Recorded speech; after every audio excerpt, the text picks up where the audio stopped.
નમસ્કાર, હું છું પ્રિયા અને તમે જોઈ રહ્યા છો જનતા કી જાણકારી ન્યૂઝ।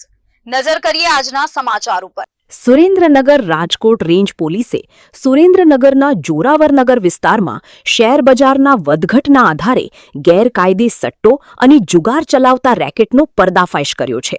રામેશ્વર ટાઉનશીપ ખાતે પાડવામાં આવેલા દરોડામાં 10 લેપટોપ, 29 મોબાઈલ ફોન, 4 પેનડ્રાઈવ, રોકડ રકમ, નોટબુક, વાઈફાઈ સાધનો અને ચાર્જર સહિત કુલ રૂપિયા 3.7 લાખનો મુદ્દામાલ જપ્ત કરવામાં આવ્યો છે।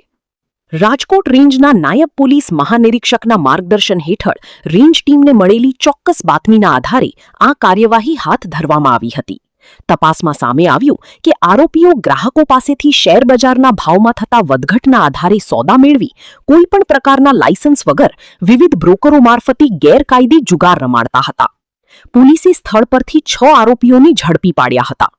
તપાસ દરમિયાન પોલીસ કર્મચારી સંજયસિંહ નાથુભાઈ રાઠોડ સહિત કુલ 23 આરોપીઓ સામે જોરાવરનગર પોલીસ સ્ટેશનમાં જુગાર ધારા કલમ 4 અને 5 હેઠળ ગુનો નોંધી કાયદેસરની કાર્યવાહી હાથ ધરવામાં આવી છે।